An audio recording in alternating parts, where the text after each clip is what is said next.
not really a league or anything. This is like giving the players an opportunity to get good practice in. And team practice is, of course, on top of that. That means that all of the players still have scrims that they run with their full team, and that's where they go through full drafts, of course. This is just like, hey, everybody has a ban, just to ban something out that you don't want to play against, and you're guaranteed that your team knows what they're doing. So you're going to end up with like double tank composition, single tank, one healer, two healer. So you end up with composition that makes sense. And of course they're connected in voice as well. So it's just good practice for the games, for the teams. It's a lot better practice than you get from Hero League, where it's obviously random and you have very little control over what your teammates are doing because you're not on comms, and very little control over your composition due to draft being player at a time. That's also one of the reasons why we don't really do a draft analysis here, because you can already tell that they are like really targeted with the way that they are playing this, and yeah, just like trying to put them on. This is not a team league, guys. Once again, there seems to be a bit of a misunderstanding. It is a pickup, an in-house league where individual players can play, so we are always ending up with mixed teams. Earlier, for example, Conti didn't play. He just jumped in because somebody had to move out. Bakery and Dignitas started their scrimming sessions, so Bakery moved out. Had then anti-hero join in, so we all the time have like players jumping in, jumping out. As far as I know, there's like 2 or 3 different games going on right now. Leo from Korea just joined in, just to give you a few examples. I think there's 2 games going on at the same time. Like, maximum I have seen is 3. Yeah, and they are trying to, of course, add a few more things, and yeah, this is literally the second day of this. Yeah, and it's pretty fantastic so far. It's only just going to keep growing and getting better, and like you said, not that many tournaments on at the moment, so it is just really good content. Yeah. Did you see the replays earlier? Did you see that? Did you already tune in for that? The replay here on stream. No. I have replays now. Oh, nice. Yep. I am happy. Nah, the new setup is really working out well, and I couldn't be happier with it. Awesome. So yeah, there's a couple of things that I still want to improve and that I have to tinker around. Probably going to give XSplit another shot over OBS, since there's a few features that I would like to use. Then it's going to be like a whole bunch of setup stuff for me then again. But yeah, I'm currently liking this. This is like good fun. Nice. Abatha also in the game again. I like that. Was actually banned out a couple of times now. Yeah, like this game, it was just a double tank ban. So we have Arthas and Muradin coming in as the warriors so far. Which tanks were banned? Johanna Leoric? Yep. Okay, so yeah, for Shrines. I mean, you don't really necessarily have to ban them out. They lost a bit of their wave clear, but they're still pretty strong. Oh my god, look at that lockdown. Divine shielded, Abatha headed Kerrigan. Oh my god. You're on a team with Shrimpy, someone is going to get stunned and killed. Yeah. We're doing an introduction, by the way, so the game is going to go up on YouTube as well, probably. Alrighty. So yeah. So I'm going to go over that real quick, and then we're going to jump in for this one. But yeah, the games today, like the first 2 games that I cast today, oh my god, they were good. It was just like, what the hell? I didn't expect that at all. It was really, really nice. So yeah, I'm pretty excited for this. This is good fun. Agreed. Have you played any yet? No, I only cast it. I don't really think that you are supposed to play either. No, I'm just filling in when they have no room. Yeah. They were talking about yesterday. Apparently, they have now a players' council that is determining who is allowed to play and who is not. It's going to be fun, but this is also what they need, I feel. Yeah, I understand. I'm way worse than all of them, so we all are. Okay, boys and girls, we have our game, once again, the EPL here, of course, the European Pro League, and just to make sure that there are no misunderstandings, this is not a real team league. This is actually a pickup in-house league where the players from teams are mixed and can play together to get proper practice in and play on the same level. And of course, we're going to cast this game right now. We're going to introduce the players real quick. We have to the left side Black Scorp on Abatha, we have Mena on Jaina, Shrimpy on Kerrigan, Sport Billy on Arthas, Conti on Uther, and to the right side of Infernal Shrines, our map here today, it is Zokke on Tyrande. We have Arr on Kel'Thas, Leo from Korea on Karazim, Antihero on Muradin, and Hazops on Arena. This time I'm actually not casting alone. With me is Tetcher, and yeah, we're going to bring you the coverage here at the EPL. Yeah, it's going to be very, very fun. And already you've done something that almost all the players in the EPL can't do, and that is pronounce Ara's name right. I was actually told that it's wrong. I've heard it so many different ways. I don't even know. Like, it's ARR, AERR, AR. It's so many different ways. Yeah, he basically told me that it's not pronounced the right way. Oh, talking about the pronunciation, Arthas here is also having some trouble. Well, we are having trouble pronouncing that name correctly. I think he told me that it's wrong, but I was just like, dude, I don't know how you're properly pronounced. And to be honest, as long as you don't tell me, I'll pronounce it that way because it sounds like a pirate, and that's awesome. Yeah, agreed. Like, AR is, I think, one of the consensus, but I agree that R, very pirate-like, until he tells us. I was cheating the entire time. I introduced him once at the beginning, and then I also only mentioned his hero name. That's how I've been dodging the issue. That's And what I did you for kinda Gamers revealed 2 that all the way until Bucharest, until you told me how to pronounce them. Yeah, but right now the Polish names, I'm getting a bit better with this. Well, boys, in the game here, we have a pretty sick comp. Let's talk about the team compositions real quick before we're going into the action itself. We have to the left side for the blue team a pretty heavy Karrigan comp. Divine Shield Karrigan with Abathur support is going to be absolutely beastly to deal with. And then you have, after all these stuns, Jaina with a burst damage. So this is going to be pretty brutal for the red team. But they have a pretty cool composition on their own.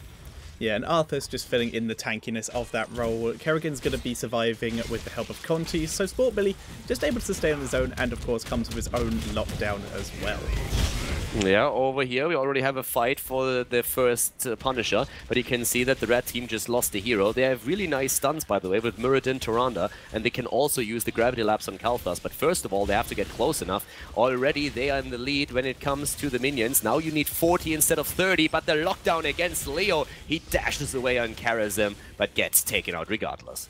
Yeah, the lockdown is huge here. Even with that dash away, Kerrigan was able to follow up and get the finishing hit on. Currently, we're about halfway through it, gathering these souls to get those Punishers.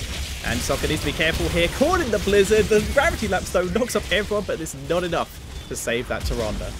3 kills against 1 thus far, and the blue team headed straight for that shrine again, trying to get the last few remaining minions. They need 40, they are at 30, so they're doing a great job here, and they are also way ahead in experience. Level 5 versus level 4. They have both teams now with the level 4 talents, and in this case, no big surprises. Maybe with the Abathur, where was that? To the bot lane, he went down. Anti-hero and Hazobs were saying, okay, we're going to at least kill the little slugger down there if we can't get the Punisher. Yeah, and the Punisher is a Frost Punisher. We'll be pushing down this mid lane, but you can see that the team on the right is just soaking in the top and the bottom, and Muradin will make his way up to help defend this. Talking about Abathur, we have him with a full Mines build, and that's something that especially Navi has been playing in... well, in Prague, they have been playing this quite a bit. Gives you a lot of vision on the map and also annoys the opponent, annoys the hell out of them. And all these slows will then reveal where your opponent is, and you can try to gank them and then just like flank them from the side. And that's one of the big things here. Again, Abathur in trouble. Hazobs was trying to find him, but Black Scorp dodging him as much as he could, and that was enough time for Conti and Sport Billy to move down here with Shrimpy and force Hazobs back. So Hazobs just defending under tower for the moment. Shrimpy and Conti hit chilling in the bush. Sport Billy finds anti-hero, but they will not be able to catch up to him and catch him out as of yet. Level 7 coming into play now, and we have again this combination between Conjurer's Pursuit and on level 4 Snowstorm for Jaina. So getting that extra radius out of it, and of course the regeneration too. Zokke is in a bit of trouble here though, but a good stun saves him at least for now, and Anti-Hero was already moving in for his assistance. Kael'thas gets the Gravity Lapse, just going to be able to do a lot of damage to Shrimpy, but won't be able to finish him off. We also have now Fission Bombs taken. Level 7 is that good body block against Hazobs and the kill that the blue team was looking for. The entire composition is really very focused on kills. They need to move in, they need to try and roam the map and get a kill against the target, turn it into an early 4 versus 5. What we're having for the red team is something that is heavily relying on, especially Kael'thas level 13, so they will try to buy some time. And let's not forget about Shadowstalk's new utility. Well, you can only use it if you're still alive, and Tyrande just died at the bot lane. Shadowstalk with the heals combined with Karazim should help them to win those sustained fights later on in the game. I have it disconnected, so continue on for a second. Yeah, Black Scorp at the top lane is actually still trying to soak some of the experience here. The Shrine is active now again, and in this case, we have level 9 versus 8. So this is a chance for the red team to go in before the heroic ability is hit and fight here, but they only have well, they don't really have as much damage as they will after 13 when those chain bombs for Kalthas hit. They're still trying to move in with this one. Full Stormbolt build, by the way, on the side of Mirrodin, and they're already trying to move in with the stuns, but the Howling Blast has been used against the red team. Here comes the stun from Tyrande, but Zocke is in trouble. Sportbilly is going deep, was assisted by Abathur. Shrimpy jumps in for the kill with a quick Ravage, but now he himself is eating a lot of damage here. 27 minion kills against 9 in favor of the blue team, and it looks like they might be able to secure themselves a second Punisher here in this game, but the red team does not give the objective up yet. They are going in, trying to take position here. We have Tyrande coming back, but so is Arthas, and that might be a problem. Stun lock against Tazorps on Reyna. He's eliminated. In comes Shrimpy again. Abathur helping out with the head, and here's the level 10 and the Punisher, and that's bad news now for the red team. R is trying to just move away here, but it might be too late. He is barely getting away. No, he's not. The fist of the Punisher in the face crushes the skull in, and down he goes. Leo with the attempt to dash to anti-hero, but he's a bit too late for that too. And I've now fully caught up, so we can see the Punisher is just going to be pushing this bottom lane with the full support of the left-hand team, except for Abathur, who is continuing to soak in the top lane, taking a bit of damage, but he will be fine. Punisher jumping in again, creating some space for the rest of the team to take the structures down. The top lane is where Abathur is soaking experience and also defending. But we have Tyrande starting to move in. Zocke wants the kill, misses the stun though, and Black Scorp just slugs away. Mid lane, anti-hero, he needs level 10 and he wants it. That's why we are seeing him currently trying to get some experience. But already Shrimpy attempting to move in, didn't see him, uses Ravage for one of the minions, takes it down, reduces the cooldown, or well, resets it. Could have maybe moved in against anti-hero again, but he was a bit too far out. Yeah, anti-hero pulling back just to a more safe location so he didn't get caught out there. Black Scorp still playing just close to the minion wave as it is pushed all the way up so he can stay under fort and continue to soak up there. Well, we have Divine Palm now used. We also see still on for Tyrande, we don't have Shadowstalk. We actually see them here with Starfall. Well, I like Shadowstalk for the sustain during the fights. I guess when you're having an objective like here on Infernal Shrines, it kind of makes sense that you want to have additional AoE. So it's Starfall over the potential heal and sustain in these fights. Both of them, you could have argued for both of the heroics, I feel. Yeah, I completely agree, but like you said, it's all about that AoE damage considering they're fighting in the shrine areas, which is why the Phoenix, although this is still currently the meta, and the Hyperion are also just going to combo ridiculously well with this, just so they can throw it down when the fight starts and just do massive damage. Level 13 is ready for the blue team, and that means that we are seeing them with the not only Icy Veins, we have also now the Bombard Strain, so a bit of a hybrid build that Black Scorp is using on Abathur. Relentless for Arthas, the Lingering Essence for Kerrigan, and the Shrink Ray for Uther. They are trying to use that advantage with the extra talent to push in heavily up at the top where another shrine is now being activated. And that is extremely bad news for the red team because they cannot face another Punisher here. They're already 2 levels down, 2.5 actually. Yeah, Soccer preparing though for this eventuality by throwing down the mule on the top lane has already healed that up a bit. So if the Punisher does come out, they're going to have a bit of an easy time defending. They're beginning to move in. Syndragosa coming down though, and the Hyperion. Ring of Frost only lands on Raider. Soccer gets Divine Pump and stays alive. Sportsbilly getting taken down super low. He is wiped out with the Divine Shield on Kerrigan, keeping her alive throughout the fight. Manages to jump to a demon to try and escape. Conti is so low, but he is shielded for now. Shrimpy once again healing himself up with that clean kill talent, and this fight is still going on. Wow, I can't believe it. The balls on Conti going in again for that stun, and then at some point he just said, screw it, doesn't matter if I die, then I at least have the reduced cooldown on my heals and can keep them alive. They move in and they get the kills. Crazy turnaround here. The blue team using that talent advantage to its fullest. During all of this, we had, by the way, Black Scorp at the bot lane trying to soak experience, but Hazops once again is just saying, not gonna happen, buddy. He is down, and Abathur, I actually think that Abathur died more than anybody else on the blue team. He actually has. Oh no wait, Arthas has died 3 times. Yeah, Arthas has also died. Yeah, right. 3 times and 2 deaths on Abathur. But look at these levels. I mean, 14 against 12. Again, they move in. The Punisher jumps back into the backline, trying to take down R on his Kelthas. Divine Palm being used. That keeps him alive, at least for now. Leo is also in a bit of trouble, but he can dash away. Hazops is finally arriving at the scene of the crime and going straight for Sport Billy, trying to lock him down. They have the level 13 talent by now. But the kill against Jaina, who went far too deep for an attempted kill. Now let's keep in mind that especially Reyna is headed towards the late game with his build. Seasoned Marksman and also now Giant Killer is going to give Arthas a lot of trouble in these fights, since he's the only tank for the team. Yeah, Arthas will have a pretty bad time with this, and I actually want to point out that Sportbilly was in perfect position there to try and catch out that Divine Shielded Kael'thas, but the scumbag Punisher procced the Divine Palm and gave him all that healing. Yeah, that didn't help them either, you're right. So now with the 13 talents, we have finally Chain Bomb. And, well, we all know how a Chain Bomb can turn a game. So this is exactly what they needed. And also Overflowing Light. It's actually not only these two. It's Giant Killer, Overflowing Light, and Chain Bomb. Massive talents on 13 now for the red team. That could give them a shot here. But now we have a flank coming in again with Sport Billy getting headed by Abathur. Symbiote is there, and a near kill for a great move. Moves in, triggers Divine Palm. Well done here. Didn't die immediately and just said, like, nope, that's not going to happen. Moves back in, eats the damage, gets taken out, but it's still now the 2-level lead for the blue team. But the lockdown against Arthas. They're trying to go for the kill, but look at that Ring of Frost and Howling Blast. Oh my god. Such a good Ring of Frost by Maynard. They're completely turning that fight, and a full team wipe going over to the left-hand side, and they will now grab this fort. Unbelievable. I mean, that was absolutely crazy. Looked for a second like they could drop Arthas and then maybe turn it around with the number advantage, but not happening. Thanks to the Howling Blast, thanks to the Ring of Frost and all that burst damage, they go down. We have them, of course, with the aggressive defense on Kerrigan now. Also, Benediction plus Stone Skin for Uther and Arthas. And we're seeing the Locust Brood played by Abathur. 2.5 level lead at this point. Really well played here. Currently down to the bot lane. Still a bit of pushing presence from Black Score, but he kind of learned his lesson. He at least doesn't move out to the gate of the other team. The problem, of course, is still a 2-level lead and level 16 talents.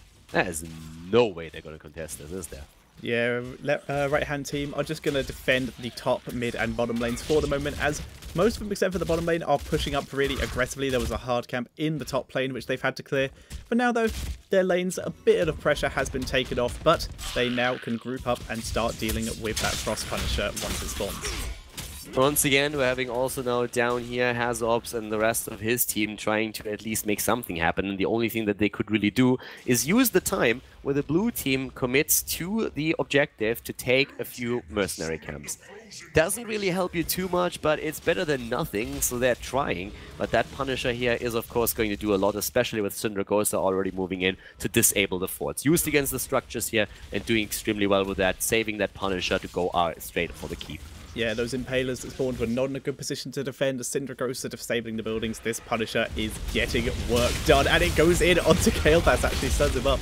But no follow-up coming in from the blue team yet. Abathur's moved up into the lane to get more XP, and Kerrigan going super deep, trying to get AR. AR dropping very low, pops his Arcane Barrier to try and keep himself alive here, but he gets annihilated. Karazim saving himself with the Divine Palm, but the Punisher is moving into the backline and has died.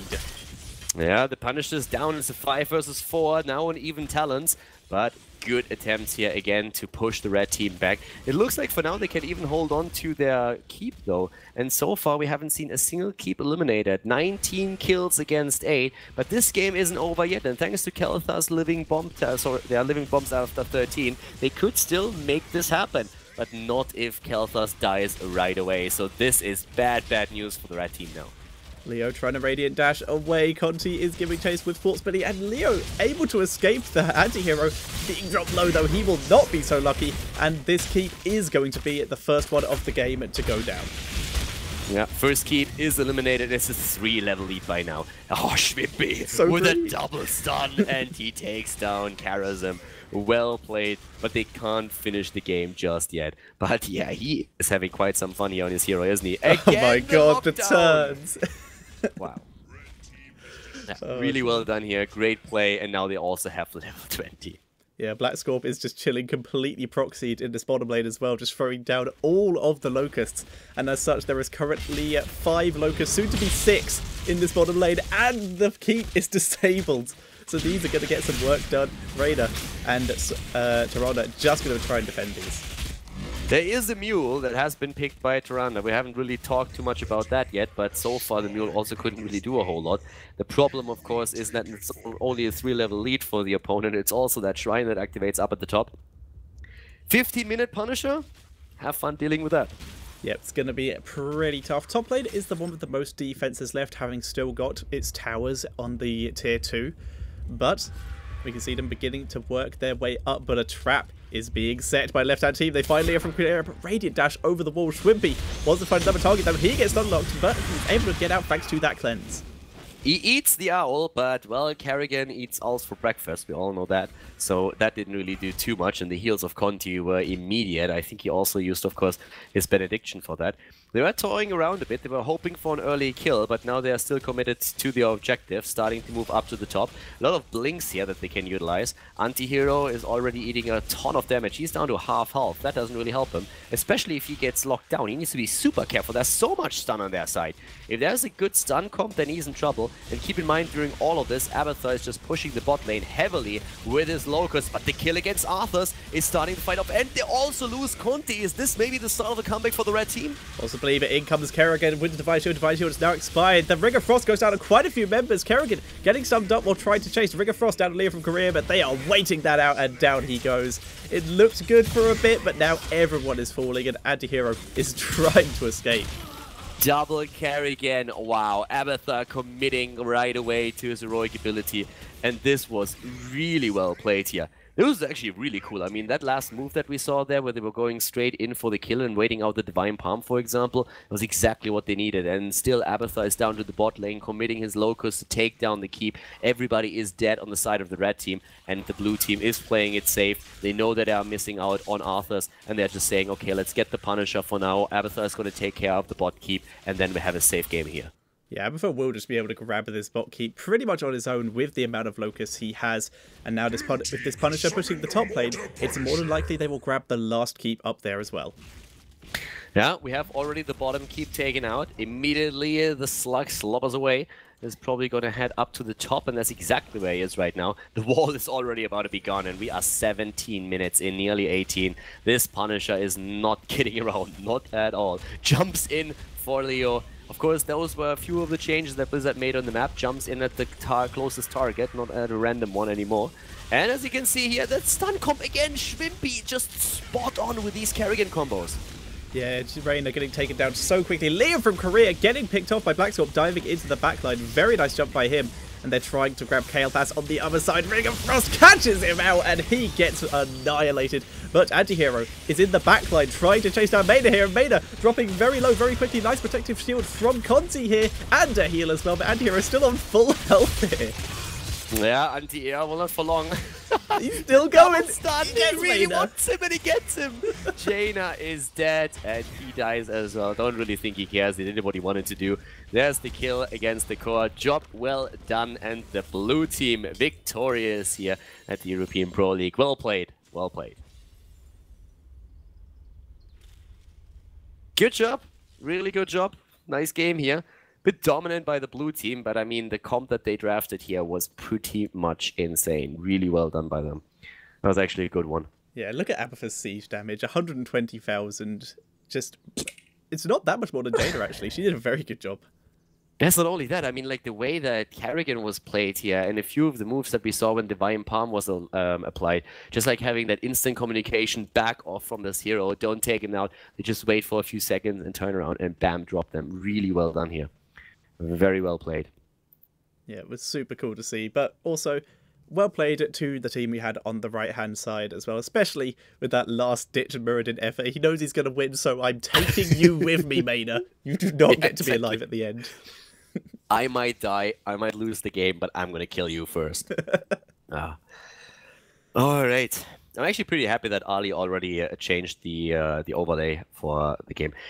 Did they already? I haven't even tried. Did they use? Can you use the new overlay that they have right now as an inbuilt one? Does that exist?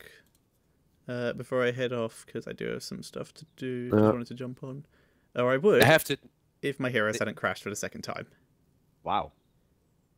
Just now, or like Just now, it crashed during the game, which is why I needed to reconnect, and it's crashed again. Okay, that sounds weird. I hope that you can fix that.